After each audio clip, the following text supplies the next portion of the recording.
प्रेम से बोला शंकर भगवान की जय। हर हर महादेव की जय। गुरु भाई बहना, मैं एक कथा सुनाने जा रही हूँ। इस कथा को पूरा सुनिए और रहस्य जानिए। हर हर महादेव, घर घर महादेव। गुरु भाई बहना, एक सरोवर नदी के किनारे बहुत बड़ा घना जंगल था। इतना बड़ा जंगल घना था कि वह जंगल कितना दूरी तक था उसका कोई अता पता नहीं। गुरु भाई बहना, उसी नदी के किनारे एक लड़की, उसका नाम रूपमती नाम था। रूपमती जो थी, जंगल से फूल तोड़ के और नदिया में बहा रही थी। और रूपमती बहुत सुंदर थी, इतना सुंदर थी और 12 बरस की कन्या थी। गुरु भाई बहना, और नदिया में फूल बहा रही थी और जल से खेल रही थी कि एक अजनबी 16-17 साल के राजकुमार उसी जंगल में दिखाई दिए। तो ये गुरु भाई बहना, रूपमती कभी कोई पुरुष को नहीं देखी थी और कोई मनुष्य को जानती ही नहीं थी। सिर्फ अपने पिता के साथ वो रहती थी और पिता के साथ पास पली बढ़ी रही थी। उसी जंगल में किसी को जानती ही नहीं थी और ना ही तो इसको पिता कभी किसी मनुष्य से मिलवाए थे। अब ये लड़की राजकुमार को देखी तो देखते ही देखते रह गई। और वो जो राजकुमार थे वो 2 से 3 दिन का भूखा थे, प्यासे थे। अब वो राजकुमार सोचते हैं कि लगता है कोई बंदेवी है, या तो कोई परी है, या तो मेरे लिए कोई भगवान सहारा भेजे हैं जो कि यहाँ पे मुझे दिखाई दी है। गुरु भाई बहना, और राजकुमार कहते हैं, एक प्यासे खोए हुए थे, भूखे प्यासे कहते हैं कि हे सुंदरी, तुम कौन हो और इस जंगल में तुम क्या कर रही हो अकेली?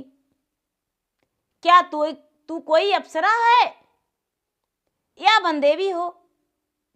तुम कौन हो या कोई मनुष्य हो? गुरु भाई बहना, ये राजकुमारी कहती है कि मैं कोई बंदेवी नहीं हूं और ना ही कोई अप्सरा हूं। मैं तो अपने पिता की कन्या हूं और तुम इतने सुंदर, तुम कौन हो? कोई लगता है कि भगवान हो, क्योंकि बेचारी वो नहीं जानती थी कि मनुष्य कैसे होते हैं। सिर्फ अपने पिता को बड़े बड़े बाल और पके पके बाल, पके दाढ़ी मूछे, तो उसे यही लगता था कि सारा लोग तो इसी प्रकार होंगे। लेकिन ये तो सुंदर नौजवान लड़का को देखा, अब बेचारी चौंक रही थी और उन्हें देखती ही देखती जा रही थी। गुरु भाई बहना, वो कहते हैं कि देखो, मैं तुम्हें हाथ जोड़ता हूं, पाँव पड़ता हूं, इस जंगल से निकलने का मुझे रास्ता बता दो और मैं अपने राज को लौट जाऊंगा। गुरु भाई बहना, ये जो लड़की थी वो कहती है कि मुझे कुछ नहीं पता, मेरे कुटिया में चलो, मेरे पिता का कुटिया है, मेरे पिता उसी कुटिया में रहते हैं। मेरे पिता तुझे देखकर बड़े खुश हो जाएंगे, प्रसन्न हो जाएंगे और तुम्हें बहुत ज्यादा लाड प्यार करेंगे और भोजन देंगे। गुरु भाई बहना, ये जो लड़की थी अन्न के बारे में नहीं जानती थी कि अन्न क्या होता है। इसके पिता सिर्फ फल खिलाते थे जंगल से और यही फल के बारे में जानती थी। गुरु भाई बहना, इस नौजवान को ये लड़की ले गई और जो इसके पिता थे राजा वीरसेन, वो कहते हैं, अरे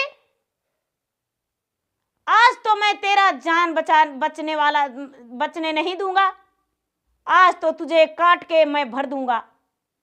मेरा बेटी के साथ आने का साहस और मेरा कुटिया में पांव धरने का साहस कैसे कर लिया? गुरु भाई बहना, उसे क्या किए कि एक कोड़े लेकर हाथ पांव बांध के और उसका पिटाई करने लगे। गुरु भाई बहना, रूपमती कन्या जो थी कहती है अपने पिता से, हे पिताजी, इसे मत मारिए, इसमें इसका कोई दोष नहीं है, ये तो आ भी नहीं रहा था और इसे मैं लाया हूं। मुझे तो लगा कि आप इसे देखकर खुश हो जाएंगे, लेकिन आप तो इतना भड़क रहे हैं कि मुझे समझ में नहीं आ रहा है। गुरु भाई बहना, उसके पिता कहते हैं, तुम पर पुरुष के साथ कैसे आई? हाथ पकड़ के लाई हो और मुझसे कह रही हो? ठीक है, अब इसे यहां लगातार 12 बरस रखेंगे बंदी बना के, मेरा द्वार पे नौकर बन के रहेगा। गुरु भाई बहना, ये जो वीरसेन राजा थे, वीरसेन, वो अपने बहुत सारे लोगों के इतना एक बांसुरी बजाए जो आवाज सुनकर, और बहुत सारे बड़े बड़े मूछे, बड़े बड़े दाढ़िये वाले पहलवान आ गए, जैसे देखने में लग रहे थे कि सब राक्षस हैं। जंगल से आकर कहने लगे, बोलिए महाराज, क्या करूं, क्या सेवा करूं? गुरु भाई बहना, वीरसेन कहते हैं कि मेरे पुत्री के साथ ये देखो आया है, ये मेरा एक नौकर है, गुलामी करेगा। यदि कोई भी ये जो निकलने का यहाँ से कोशिश करेगा तो इसे काट के 2 धज में बंटवारा कर देना और इसका पांव हाथ का पीस पीस टुकड़े टुकड़े भाग में बांट देना। गुरु भाई बहना, ऐसा बात सुनकर सारा लोग कहने लगा, ठीक है महाराज, इस जंगल से इसे नहीं निकलने देंगे। गुरु भाई बहना, सब सेना जो थे चले गए। अब ये जो राजकुमार था वो नौकर बनने को लिए तैयार हो गया। अब दिन भर का भूखा, रात्रि में तो भूखा था, दिन में भी भूखा हो रह गया। अब लड़की का दया आ गया, और जब लड़की का दया आ गया, रूपमती का, तो बेचारी जो फल खाती थी वो फल इसे दे दी और बोली कि आप खाना खा लो। कहती है कि नहीं, मैं खाना नहीं खाऊंगा, तुम्हारे पिता देखेंगे तो झूठ मूठ के तुम पे भड़केंगे। हे प्रिय, तुम तो इतना सुंदर हो कि परम सुंदरी हो, हम तुझे देखकर अपना मन भर लेंगे, लेकिन खाना नहीं खाएंगे। हाथ पकड़ के वो मुंह में खिला दी। गुरु भाई बहना, वो राजकुमार खा लिया और कहती है, भला इतना नरम हाथों से जब मुंह में खिला रही हो तो नहीं कैसे खाएंगे? अब चाहे मेरा जीवन जाए या मेरा जीवन रहे, लेकिन अब तो मैं यहां से जाने वाला नहीं हूं। गुरु भाई बहना, धीरे धीरे फिर से रात्रि हो गया। इसके पिता ने दोनों का बात करते देख लिए, उसका खूब पिटाई किए। लड़की ने बोली, पिताजी इसको मत मारिए, इसमें इसका कोई दोष नहीं है। गुरु भाई बहना, सवेरा हुआ, फिर से जब सवेरा हुआ तो एक कुल्हाड़ी देकर उसे बोले कि देखो ये सूखा पेड़ है, इसे काट के टुकड़े टुकड़े कर दो और फाड़ के जलावन के लिए रखना, क्योंकि तुम बैठे बैठे मेरे घर भोजन करोगे, इसलिए तू इस पेड़ को काटना। गुरु भाई बहना वो जो राजकुमार था वो पेड़ को काटने लगा। अब ये जो रूपमती थी उसे देखकर रहा नहीं जा रहा था। रूपमती कहती है, लो पानी पी लो, और अपना एक कपड़े दी और बोली कि अपना पसीना पोंछ लो। दूर से वीरसेन देख रहे थे और देखकर मन ही मन कह रहे थे कि हे भगवान,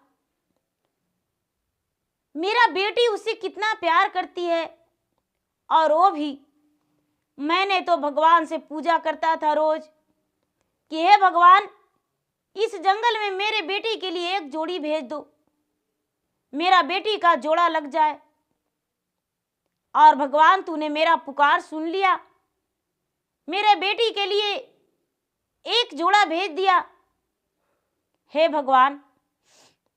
लेकिन आज देखते हैं मेरा बेटी इससे कितना प्यार करती है और वो मुझसे, मेरा बेटी से कितना, आज इसका तो फैसला हो जाएगा। गुरु भाई बहना वो लड़की का दुपट्टे में पसीना पोंछ लिया और लड़की कहती है कि ला अपना कुल्हाड़ी मेरा हाथ हो दे और तू कुछ भोजन कर ले। गुरु भाई बहना वो बोली कि हे सुंदरी, तुम मेरे साथ रहो, मेरे पास सामने खड़ी रहो, मैं तो दिन रात लकड़ी काटते रह जाऊंगा, मुझे क्या होने वाला। गुरु भाई बहना ये लड़की हाथ पकड़ के और उसका कुल्हाड़ी छीन लिया और छीनकर उसे घर लेकर चला गया और जाकर कहता है कि पहले खाना, कहती है खाना खा लो, फल खा लो और पानी पी लो।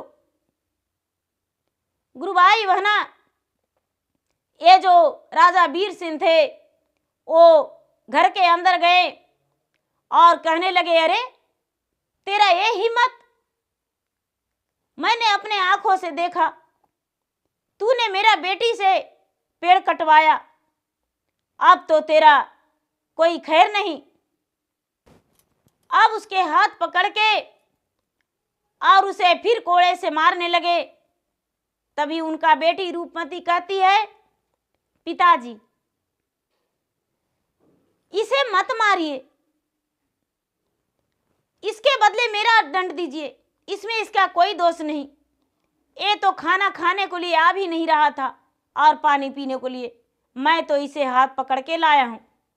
गुरु भाई बहना जब अपना बेटी पर कोड़ा उसाहे तो ये जो लड़का था वो कहता है, ये नहीं राजा साहब, नहीं महाराज, मुझे मारिए, इसे मत मारिए, इसे क्यों मारना चाहते हैं, इसमें मेरा कसूर है, इसे मत मारिए, जो भी दंड देना है मुझे दे दीजिए, क्यों न मुझे मौत का सजा मिल जाए, मैं तो सह लूंगा, लेकिन इसका मार मुझसे देखा नहीं जाएगा। गुरु भाई बहना वीरसेन ही तो चाहते थे कि एक दूसरे के लिए जान देने को लिए जो तैयार हो जाए। गुरु भाई बहना वो छोड़ दिए और मारने को लिए किसी को मारे नहीं, और अपने जो भी उनके साथ उनके दोस्त रहते थे वीर जवानों, उसके साथ जाकर कहने लगे कि मैंने जो भगवान से भोलेनाथ से मांगा वो मुझे मिल गया है।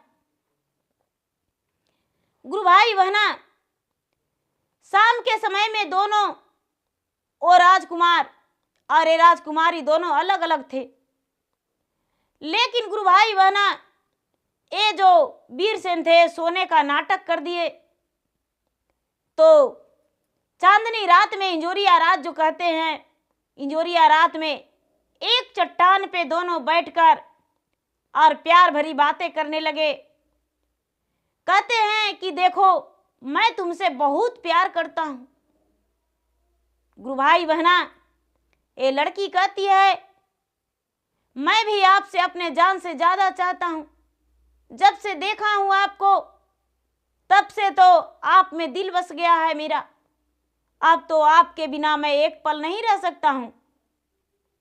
गुरु भाई बहना, ये लड़का बोला, प्रिय सुंदरी, तुम जानती हो मैं कौन हूं? ये कहता है, ये लड़की बोली, कैसे मैं आपके बारे में जानूं? देखो, मेरे पिता जो हैं, मेरे पिता एक राजा हैं और राजा चंद्रशेखर का पुत्र मैं हूं। मेरे पिता का नाम राजा चंद्रशेखर था और मैं उन्हीं का बेटा हूं। मेरे पिताजी दिल्ली का वासी हैं और मैं उनका बेटा हूं, चंद्रशेखर, राजा चंद्रशेखर का बेटा। राय, मेरा नाम राय शेखर है। मेरे पिता का नाम चंद्रशेखर और मेरा नाम राय शेखर है। मैं एक राजा का बेटा हूं। मैं इधर आया था पहली बार शिकार करने, लेकिन रास्ता भटक जाने के कारण मैं यहां तक आ गया हूं और मुझे पता नहीं चला। तुमसे मिलाने को लिए था भगवान को, इसीलिए मैं यहां पहुंच गया। गुरु भाई बहना, अपना सारा कहानी वो लड़का दुख भरी बता दिया और ये जो वीरसेन थे वो सारा कहानी सुन लिए थे। गुरु भाई बहना, अब तो इनका मन में हौसला जाग गया कि अब इनका शादी अपने बेटी को साथ कर देंगे। मेरा भगवान पुकार सुनकर और जोड़ी को यहाँ बुला लाए हैं।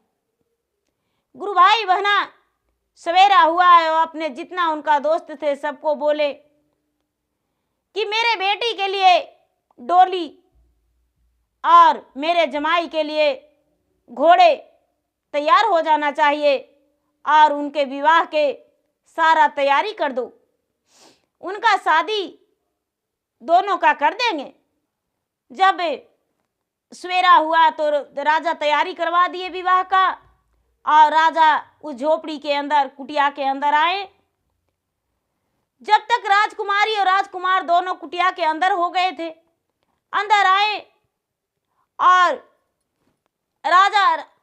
राजकुमार राय शेखर से कहने लगे कि बेटा, मैं तुम्हारा विवाह करना चाहता हूं रूपमती से, तुम्हारा क्या राय है?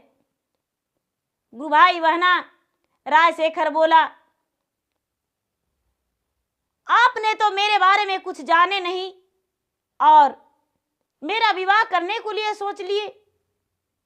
गुरु भाई बहना, ये वीरसेन कहते हैं कि बेटा, मैं तुम्हारे बारे में सारा जानकारी जान लिया हूं। जब चांदनी रात में दोनों चट्टान के ऊपर बैठकर बात कर रहा था तो तुम्हारा हर बात मैंने सुन लिया हूं। तुम भी एक राजा का बेटा है और मैं भी एक राजा था, लेकिन तू अपना दुख भरी बातों सुना दिया है मेरा बेटी से, तो मेरा भी बेटी का कल के बारे में जान लो। मैं भी एक राजा था एक नगर का, मेरा नाम वीरसेन है, मैं राजा वीरसेन हूं और मेरा नगर जो था, वीर नगरी में मेरा नगर था और मेरा नाम वीरसेन था। मैं तेज प्रताप सिंह का बेटा था वीरसेन और मेरा जो पिता मर गए तो मुझ पे राज का पूरा भार आ गया और मैं अपना राज बड़े अच्छे से संभाल रहा था। तभी एक दूसरा राजा मेरे राज पर चढ़ाई कर दिया और बोला कि तू अपने पत्नी का मुझे दे दो। मेरा बेटी जो रूपमती थी वो गोद में थी 4 साल के। मैंने अपना पत्नी को देने से इनकार कर दिया तो उन लोग मुझसे युद्ध करने लगा और मेरा पत्नी को अपने पास लेकर चला गया। मेरा पत्नी जो थी आत्महत्या कर ली। मेरा राज उन लोग जीत लिया और जीतकर अपने पास जीत लिया। तो मैंने अपना बेटी को लेकर और रातों रात वहाँ से भाग आया। मैंने अब रातों रात भाग आया और ऐसा जगह भागे कि जिसमें मेरा बेटी को किसी को नज़र नहीं लगे और नहीं पड़े। इसीलिए मैं इस सुनसान जंगल में आकर अपने बेटी को अकेले परवरिश दिया हूँ। मेरा बेटी कोई पुरुष के बारे में, कोई मनुष्य के बारे में नहीं जानती है, नहीं जानता है कि इसे क्या कैसे कौन कैसे रहते हैं। इसीलिए मैंने इसे अकेले अपने हाथों से पढ़ाया लिखाया और कोई अन्य के बारे में इसे नहीं बताया। सिर्फ मैं इतना बड़ा किया हूँ इसे फल खिलाकर। गुरु भाई बहना, आवे राजा राय प्रताप जो चंद्रशेखर का बेटा थे, रायशेखर जो थे, चंद्रशेखर का बेटा रायशेखर, वो बड़े प्रसन्न हो गए और कहने लगे, महाराज तो इसमें देर क्या, मैं आपका बेटी से विवाह करने को लिए तैयार हूँ। तो झट से वहाँ पर ब्याह का तैयारी हो गया और रूपमती से विवाह कर लिया रायशेखर। और विवाह करके और अपने पिता से विदाई ले लिया। गुरु भाई बहना, राजा वीरसेन अपने बेटी और जमाई को विवाह करके विदा करके और अपने हिमालय पर्वत पे एक संत रूपी धारण करके और चले गए। बेटी और जमाई दोनों अपना राज वापस लौट गए। तो गुरु भाई बहना, भाग का लिखा कोई नहीं मिटता है। वो राजकुमारी थी और वन में रही अपने पिता के साथ अकेली, लेकिन फिर उनका डोली उठ गया एक राजमहल की रानी बनके। वो दुल्हन बनके एक राजकुमार के साथ उसका विवाह हो गया। तो उसका भाग में लिखा था एक राजकुमार के साथ विवाह होना और राजमहल के रानी बनना। वो तो राजमहल में जन्म ली थी, लेकिन पली बढ़ी कहाँ, जंगल में। लेकिन जब दुल्हन बन के जाना हुआ तो फिर से महल की रानी बन गई। तो गुरु भाई बहना, मेरा वीडियो अच्छा लगे तो इसे लाइक कीजिए, शेयर कीजिए और कमेंट बॉक्स में आप लिख कर बताइए कि आपका वीडियो कैसा लगा। और मेरा चैनल पे यदि नए हैं तो मेरा चैनल का सब्सक्राइब करें, शेयर करें। और मैं इंस्टाग्राम पे भी हूँ, मैं फेसबुक पे भी हूँ, मेरा फेसबुक पे फॉलो करें, लाइक करें, शेयर करें। धन्यवाद। हर हर महादेव, घर घर महादेव।